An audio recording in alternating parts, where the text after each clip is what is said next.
Eran apenas pasadas las 11 de la noche cuando me senté en mi consultorio, la clínica en penumbras y en silencio, salvo por el zumbido intermitente de los fluorescentes. Acababa de coser el dedo de un jornalero y estaba a medio camino de registrar la visita cuando mi correo sonó. Deslicé el cursor sobre el mensaje sintiendo un nudo en el pecho. El remitente era Mauricio, mi esposo de 30 años, el hombre cuya voz llenaba mis mañanas y cuyo silencio ahora llenaba mis noches. Hice clic. He pedido el divorcio. He vaciado nuestras cuentas compartidas. He mudado a mi pareja a la casa. Mis mejores deseos. 4 frases, sin saludo, sin firma, sin disculpas. Se me cortó el aliento. Miré la pantalla deseando que aparecieran más palabras. Algo, cualquier cosa que explicara cómo el hombre con el que crié 2 hijos, con quien planeé un crucero de retiro el mes pasado, podía cerrar nuestra vida juntos como si fuera una cita cancelada. El pulso me retumbaba en los oídos. Miré alrededor del consultorio que de pronto se sentía ajeno en su quietud. Las paredes beige, los expedientes desgastados apilados en mi escritorio, la taza de té a medio tomar ya fría.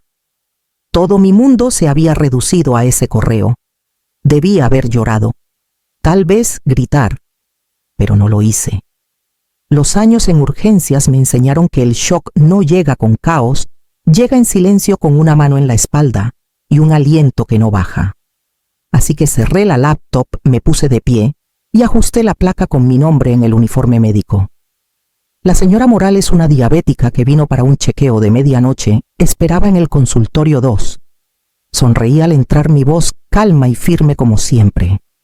Terminé mi turno así, sonriendo, respondiendo preguntas, administrando inyecciones, asintiendo a las historias de los pacientes, mientras algo dentro de mí se resquebrajaba y seguía abriéndose.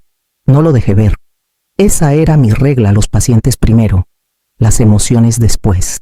No fue hasta que el sol comenzó a asomarse sobre las sierras de Querétaro que me permití exhalar. Me senté en el borde de la camilla, en un consultorio vacío, las manos cruzadas en mi regazo, y susurré al silencio: entonces, así termina todo. Pero no volví a casa. Todavía no. Esa mañana pasé de largo por mi casa sin frenar. Las cortinas eran distintas, blancas con flores, no eran las mías. Eso me golpeó más fuerte que el correo. No había esperado. Me había reemplazado mientras yo seguía anotando expedientes y revisando niveles de insulina. No estacioné. No toqué la puerta. Seguí manejando, pasé la panadería a la oficina de correos, hasta llegar a la sucursal de la cooperativa de crédito, que abría temprano los miércoles. A las 7:15 ya había abierto una caja de seguridad a mi nombre de soltera, Clara E. Valdés. Deslicé mi anillo de bodas dentro sin dudarlo. De vuelta en el coche abrí los contactos de mi celular. No había hablado con Alejandra en años, no desde la Facultad de Derecho, pero recordaba lo aguda que era y lo rápido que trabajaba cuando importaba. Le dejé un mensaje de voz que solo decía: soy Clara Valdés. Necesito apoyo legal. Por favor, llámame solo a este número. Luego bloqueé todas las cuentas compartidas, lo di de baja de los servicios y creé un correo nuevo para lo que venía. A mediodía arreglé con un cerrajero para que me encontrara el viernes mientras Mauricio estaría en el trabajo, si es que aún tenía uno. Un primo que sabe de tecnología desde Morelia aceptó instalar cámaras con sensor de movimiento en los aleros de la casa y otras discretas dentro, cerca del pasillo y el garaje. Le dije que sospechaba que alguien movía cosas sin mi permiso. Eso fue suficiente. No había enojo, solo acción. Una mujer empacando para una tormenta antes de que las nubes siquiera se formen. Esa noche la pasé en un motel pequeño en la carretera a Celaya, donde nadie hace preguntas, y el gerente me dio una cobija extra sin decir palabra. Me duché, me envolví en una toalla y escribí una lista en una libreta: banco, abogada, candado de escritura, grabaciones, bolsa de emergencia. Al final escribí una palabra: silencio. Apagué la luz y dormí 4 horas seguidas. Al despertar, me vestí, pagué en efectivo y manejé a la oficina de registros del condado con la carpeta del título de la casa ya esperando en el asiento del copiloto. Estaba en mi coche estacionado frente a la oficina del registro con el título en la mano cuando un recuerdo me golpeó Mauricio hace 6 meses, torpe con su celular durante la cena diciendo que se había actualizado y reiniciado. Le pedí que me enviara una foto de nuestras vacaciones y él rió nervioso. Murmuró algo sobre confidencialidad del trabajo y giró la pantalla para que no la viera. No le di importancia en ese momento.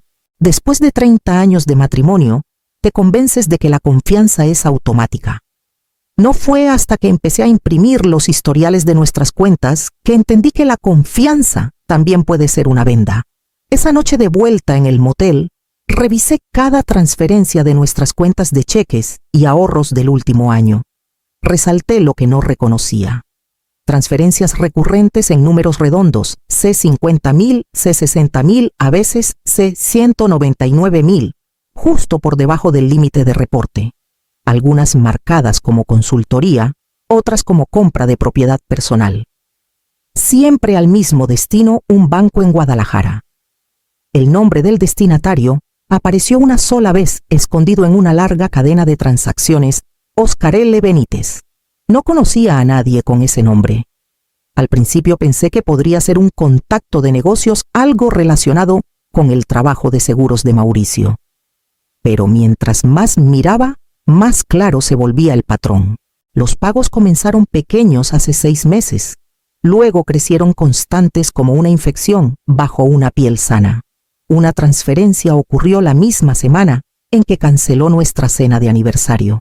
Otra coincidió con el día que llegó a casa con un saco azul marino que nunca había visto. Desestimó mi cumplido con un encogimiento de hombros, diciendo que era algo de oferta. Quise creerle. Abrí una segunda hoja de cálculo y comencé a registrar las fechas junto a los eventos. Mis turnos nocturnos, los viajes de conferencias los fines de semana que dijo que visitaba a su hermano en la Ciudad de México.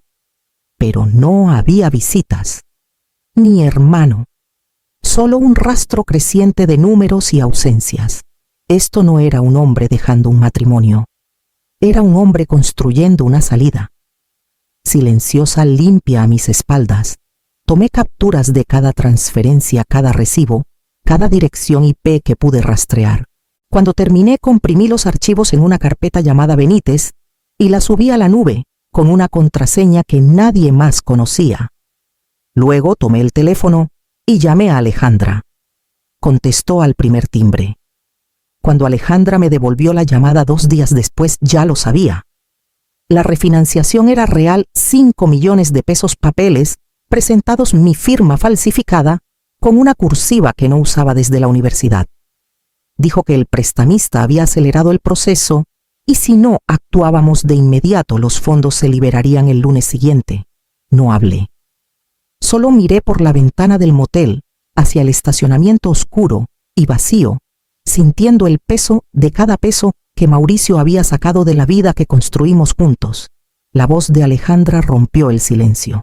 Podemos presentar una orden de emergencia, pero necesito todo pruebas de la falsificación, evidencia de fraude financiero y cualquier cosa que lo conecte con este tal Benítez. Esa noche envié todo. Capturas PDFs, incluso fotogramas de la cámara del pasillo que había instalado días antes. Uno mostraba a un hombre de unos 30 y pico, pálido, delgado, dejando una caja de documentos metálica en el porche. La etiqueta de envío era Clara C. Valdés, nuestra dirección, un remitente que no reconocí. A la mañana siguiente, antes del amanecer, me reuní con Alejandra en las escaleras del juzgado. Llevaba un abrigo de lana gris y una carpeta repleta de declaraciones juradas. Le entregué un sobre con estados de cuenta notariados y mi declaración firmada. No nos abrazamos, no hacía falta. Entró directo y presentó la moción. A las 10 el juez firmó la orden temporal. Esa noche estacioné a 3 casas de distancia y esperé. Vi cómo la luz del porche se encendía automáticamente, captando movimiento en la nueva cámara. Abrí la transmisión en vivo en mi celular y vi al mismo hombre Benítez. Supuse regresar. Esta vez no traía nada. Solo revisó el buzón y luego se deslizó calle abajo. A la mañana siguiente, Alejandra llamó para confirmar la orden. Estaba activa la refinanciación congelada. Mauricio aún no respondía a la citación, pero el reloj ya corría. Y no tenía ninguna intención de esperar a que me alcanzara. No dormí mucho después de la orden. Mi cuerpo descansaba, pero mi mente seguía dando vueltas al hombre en mi porche, los documentos falsos, la firma falsificada. Todo se sentía demasiado coordinado, demasiado limpio, para ser solo una aventura de mediana edad y una salida torpe. El nombre de Óscar L. Benítez seguía resonando en mi cabeza. Unas búsquedas en línea no arrojaron casi nada. Pero cuando lo combiné con términos como fraude de refinanciación y estafa de hipotecas a esposas de militares, comenzaron a aparecer hilos enterrados en foros. Lugares especializados, sobre todo grupos, de apoyo para familias militares y viudas. Me registré con un seudónimo y publiqué con cuidado. Un mensaje breve. Alguien ha enfrentado una refinanciación con firmas falsificadas, transferencias sospechosas de propiedades, o un hombre llamado Óscar Benítez, o un agente inmobiliario llamado Dylan S. en Querétaro, o San Luis Potosí. Al final del día tenía 3 respuestas. Al final de la semana, más de una docena. La mayoría eran mujeres, algunas esposas de militares en servicio, otras viudas recientes, cada una describiendo una versión de la misma historia, una propiedad refinanciada de repente, el patrimonio desaparecido, documentos que no firmaron y explicaciones vagas de prestamistas ansiosos por empujar papeles.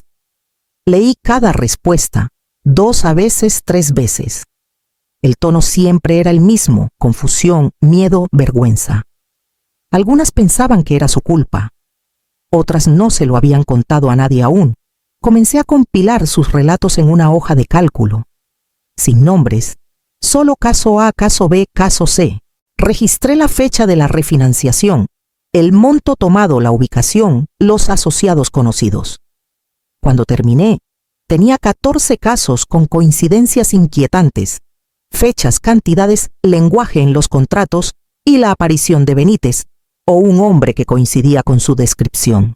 Alejandra revisó los datos y se quedó callada. Luego dijo: podríamos estar ante una demanda colectiva. Y si podemos demostrar intención y un patrón, esto pasa de civil a penal. Asentí aunque no podía verme. Esto ya no era solo mi historia. Era una red, un plan. Y alguien tenía que detenerlo antes de que la próxima mujer abriera su buzón y encontrara su vida robada por alguien que nunca conoció. El juzgado estaba más frío de lo que esperaba. No físicamente, sino en cómo el silencio pesa en una sala cuando todos esperan que alguien parpadee primero. Alejandra estaba a mi lado, revisando una copia final de nuestro paquete de moción. Al otro lado del pasillo, Mauricio ajustaba su corbata, pero no me miró. Su abogado, un hombre joven y pulido, con un traje a rayas, hojeaba el expediente como si lo viera por primera vez esa mañana. Cuando llamaron nuestro caso, Alejandra se levantó y habló con una autoridad serena.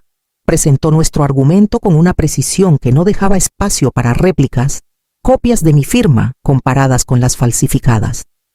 El video de Benítez dejando documentos en el porche, capturas de transferencias, la hoja de cálculo de los casos de víctimas que construí. El juez, de cabello gris e inescrutable, escuchó sin interrumpir. A veces levantaba una ceja o se inclinaba hacia adelante. Cuando el abogado de Mauricio intentó argumentar que todo era legal, el juez alzó una mano. He revisado la moción, dijo con tono seco, y la evidencia muestra una clara cuestión de fraude. Miró por encima de sus lentes a Mauricio. Cualquier intento de vender o refinanciar la propiedad sin el conocimiento o consentimiento de la demandante será considerado desacato al tribunal. Sumazo, golpe, commander, moción aprobada. Mauricio se estremeció. Apenas pero lo vi. La máscara se deslizó por un segundo y la postura confiada con la que entró comenzó a desmoronarse. No volví a mirarlo. Recogí mi abrigo, asentí a Alejandra y salí con la misma compostura que había mantenido desde ese primer correo. Pero al llegar a mi coche, el peso de todo meses, de calma, silencio, de liberación, se asentó en mi pecho. Cerré la puerta, agarré el volante con ambas manos y lo solté. El sollozo llegó sin aviso, no dramático, no ruidoso, solo profundo y repentino como algo que había contenido demasiado tiempo y finalmente se rindió. Me quedé así 5, tal vez 10 minutos. Luego me limpié el rostro, ajusté el cuello de mi blusa y revisé mi celular. Había un mensaje esperándome de una de las mujeres del foro. Un nombre, una foto, otro hilo que seguir. Era un jueves por la tarde cuando envié el mensaje. Corto, directo. Nos vemos en el lugar de la calle Olmo en 1 hora. Sin más. Respondió con una palabra: voy. El café no había cambiado en 30 años. Los mismos pisos gastados, las mismas ventanas empañadas que atrapaban la luz de la tarde, justo como debía ser. Llegué temprano y me senté en la mesa del fondo, la misma donde nos sentamos juntos cuando tenía 26, y creía que el amor era sinónimo de sacrificio. Entró puntual con el mismo perfume que empezó a usar cuando dejó de llegar a casa los domingos. No habló de inmediato. Solo se quedó ahí inseguro. No ofrecí una sonrisa. No me moví. Finalmente se sentó frente a mí. Recibí tu carta, dije, escrita a máquina, sin remitente, solo tu nombre y 3 frases. Tenías razón, me equivoqué. Te extraño. Bajó la mirada. No sabía qué más decir. Ese es el problema, respondí. Nunca lo supiste. Metí la mano en mi bolsa y deslicé una carpeta gruesa por la mesa. Sus manos dudaron sobre ella como si tuviera miedo de tocarla. Dentro había fotogramas de las grabaciones de seguridad, fotocopias de los formularios de refinanciación falsificados, declaraciones de las demandas colectivas, la notificación de la Comisión de Seguros del Estado. Licencia revocada. Efectivo de inmediato. La abrió despacio, hoja por hoja. Cada página era otro pedazo arrancado de la vida que pensó que podía reconstruir sin consecuencias. Tomaste mi confianza, dije, y la gastaste como si fuera dinero. Pero esto, golpeé la carpeta. Esto es tuyo ahora. Cárgalo tú. Yo terminé. Sus ojos se humedecieron, pero no me inmuté. Él empujó algo por la mesa, su anillo de bodas rayado y abollado. No lo toqué. Tienes todo el derecho de odiarme, dijo. No te odio, respondí. No siento nada. Me levanté, ajusté mi abrigo y salí sin mirar atrás. Afuera el aire era fresco y limpio, el viento firme a mi espalda. Esa noche en casa abrí mi laptop y creé un archivo nuevo, resumen de todas las víctimas conocidas organizadas por Estado. Apenas estaba comenzando. El correo de la fiscalía llegó a las 6:02 de la mañana. Lo leí 2 veces antes de responder. Estaban abriendo una investigación por fraude hipotecario y transferencias basado en los materiales que envié. Un representante de la oficina del FBI en Querétaro se pondría en contacto. A mediodía, estaba en una sala de entrevistas insípida en la estación de policía frente a un agente llamado Morales. No sonrió, no ofreció charla trivial. Solo asintió cuando le entregué una USB y un folder impreso. Dentro había resúmenes de cuentas, grabaciones de cámaras, rastros digitales de documentos falsificados y los perfiles anónimos de los casos del foro. Revisó las primeras páginas y levantó la vista. Esto podría abarcar varios estados, dijo. Si lo que has presentado se sostiene, podríamos estar ante una conspiración contra esposas de militares y propietarios viudos. Asentí una vez. No llegué hasta aquí para detenerme en mi puerta. Esa noche manejé hasta una cabaña desgastada en las afueras de la ciudad, con una dirección escrita a mano de un post del foro en mi chaqueta. La señora Ramírez abrió la puerta despacio. Tendría unos 70, con cabello del color del deshielo y ojos como canicas de vidrio claros, pero frágiles. Me invitó a pasar antes de que pudiera presentarme. Imaginé que alguien vendría tarde o temprano. Dijo guiándome a una sala iluminada por el sol que olía ligeramente a canela. Me dio una carpeta, sus papeles hipotecarios, una carta de su banco, una foto borrosa de un hombre que recordaba haber firmado su registro en el porche a toda prisa. Escuché, no interrumpí. Cuando terminó se limpió las manos en la falda y susurró. Pensé que me estaba volviendo loca. Todos me decían que debí olvidar lo que firmé. Puse mi mano sobre la suya. No estás loca y no estás sola. Nos sentamos juntas mientras el sol caía bajo el seto y le prometí en voz alta y sin dudar que seguiría adelante no solo por mí, sino por cada mujer que pensó que nadie le creería. De vuelta en casa, le escribí a Alejandra: agrega a la señora Ramírez a la lista. Luego, saqué el archivo resumen y añadí un nuevo encabezado: testigos confirmados. El juzgado estaba lleno, pero en silencio. Filas de observadores, periodistas, víctimas, sus familias sentados hombro con hombro mirando mientras la fiscalía desplegaba un rastro de papel que cruzaba condados y cuentas bancarias. Alejandra me había preparado para todo, pero nada me preparó del todo para el momento en que me puse de pie y juré.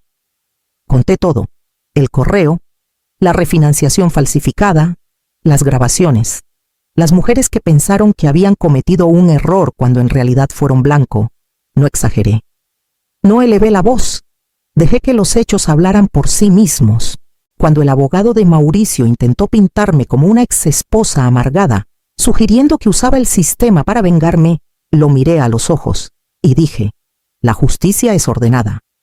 La venganza es un desastre. Si esto fuera por venganza, no habría traído documentos, habría traído silencio.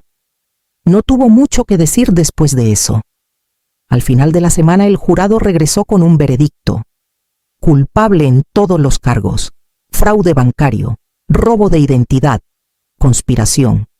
Benítez se quedó congelado, la mandíbula tensa, mientras Mauricio escondía el rostro entre las manos. No habló. Se fue antes de la sentencia, una figura silenciosa, desapareciendo por un pasillo lateral, su licencia ya revocada, su carrera evaporada. Me quedé quieta, las manos cruzadas en el regazo, mientras el juez agradecía a los testigos por su valentía y calificaba la sentencia como un mensaje para cualquiera que lucre con el engaño. Esa noche entré por la puerta de mi casa silenciosa y me quité los zapatos en el tapete. Por primera vez en meses no revisé los cerrojos 2 veces. En cambio, abrí la ventana de par en par y dejé que el aire cruzara la sala como una marea que finalmente cambia. Vendí la casa un mes después de la sentencia. Empaqué lo que importaba en la cajuela de mi coche y doné el resto a un refugio para mujeres. Con las ganancias hice 2 pagos, uno a la Fundación de Ayuda Legal para esposas de militares y otro para el enganche de una pequeña cabaña frente al lago a 2 horas al sur. Tenía pintura descascarada y un muelle viejo, pero el agua era tranquila y los vecinos no hacían preguntas. Pasé la primera semana durmiendo con las ventanas abiertas y las cortinas descorridas. La niebla matutina se deslizaba sobre el lago como un suspiro y cada día caminaba descalza hasta la orilla con una taza de café en la mano, escuchando a los pájaros volver a la vida. Guardé el relicario de mi abuela en el bolsillo de mi chaqueta hasta el día en que ya no sentí la necesidad de llevarlo. Me lo dio el día de mi boda. Dijo que me recordaría quién era. Lo olvidé por mucho tiempo. Cavé un pequeño hoyo al borde del lago y lo enterré con los dedos. Luego me puse de pie, limpié la tierra de mis manos y dejé que la quietud me envolviera. La carta llegó una semana después, sin remitente. El nombre de Mauricio escrito pulcramente en el sobre. Dentro tenía razón. Me equivoqué. Te extraño. Doblé el papel una vez y lo guardé en el cajón con los registros judiciales y las declaraciones notariadas. No como cierre, solo como documentación. Esa noche me senté en el porche mientras el sol se escondía tras los árboles. No me sentía triunfante, no me sentía amargada, solo me sentía en paz. Y eso era suficiente.